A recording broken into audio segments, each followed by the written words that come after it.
Ninth class की science में chapter number 8 हम शुरू कर रहे हैं, जिसका नाम है गति। फिजिक्स के अंदर पहला चैप्टर हमारा ये गति वाला।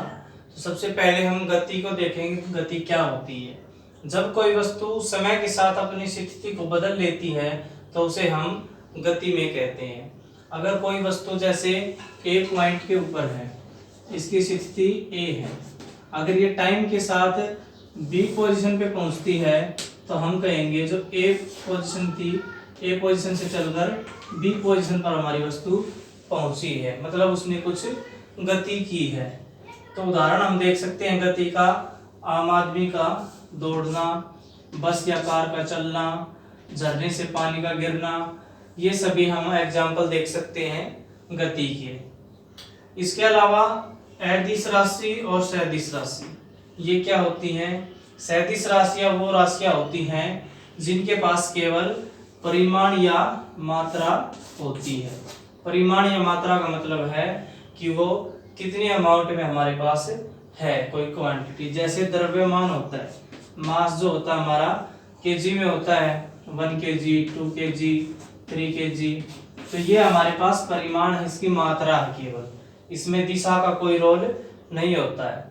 तो अदिश राशियां वो होंगी जिनमें केवल परिमाण होगा, मात्रा होगी उसमें केवल, जैसे द्रव्यमान है, दूरी है, और एग्जाम्पल हम देख सकते हैं इसमें।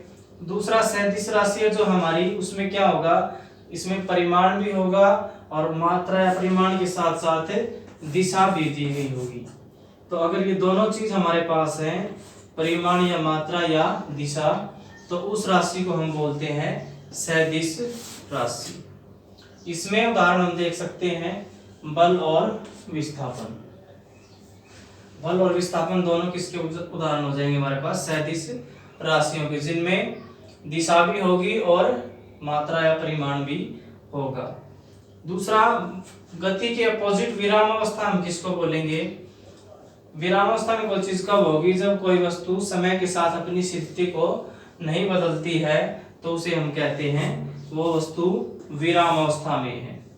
उदाहरण के लिए रुकी हुई गाड़ी या टेबल पर रखी हुई पुस्तक, ये एग्जाम्पल हम देख सकते हैं विरामावस्था के। कोई ऑब्जेक्ट, कोई वस्तु विरामावस्था में कब होगी? जब वो समय के साथ अपनी स्थिति को चेंज नहीं करेगी, तो हम उसको विरामावस्था में कहेंगे। नेक्स्ट हमारे पास दूरी। दूरी किसको बोलते हैं हम, और दूरी कैसी राशि होती है हमारे पास? किसी वस्तु द्वारा एक स्थान से दूसरे स्थान तक पहुंचने में तय किया गया वास्तविक रास्ता किसी भी वस्तु से। जैसे कोई वस्तु एक ए पॉइंट से बी पॉइंट तक जाती है, ये ए पॉइंट, ये बी पॉइंट, तो इसका जो एक्चुअल पाथ है, जो रियल रास्ता है इसका, उस रास्ते को हम क्या बोलेंगे? उसकी दूरी बोलेंगे। चाहे वो रास्ता सीधा हो या वो रास्ता ऐसे हो, जिगजैग मोशन में, तो हम उसको बोलेंगे वो क्या, उसकी दूरी होगी। ए पोजीशन से बी पोजीशन तक जाने में जो रास्ता उसने चूज किया है उसको हम बोलेंगे उसकी दूरी। या वो ये रास्ता भी हो सकता है, ये रास्ता भी हो सकता है, कौन सा भी रास्ता वो हो सकता है, तो हम बोलते हैं उसको दूरी। और जो दूरी है वो क्या है हमारे पास? एक सदिश राशि है या अदिश राशि है? दूरी हमारे पास एक अदिश राशि होगी। क्यों? क्योंकि इसके अंदर दिशा का कोई रोल नहीं होता है। इसमें हम इस दिशा से भी जा सकते हैं, इस दिशा से भी जा सकते हैं, इस दिशा से भी जा सकते हैं, तो इसमें दिशा का कोई रोल नहीं होता है। तो ये कैसी राशि है कि अदिश राशि होगी। और दूरी को हम किस में मापते हैं? दूरी को हम मीटर या किलोमीटर में मापते हैं, मीटर या किलोमीटर में। दूसरा, विस्थापन। विस्थापन क्या होगा? जैसे दूरी होती है उसमें दिशा का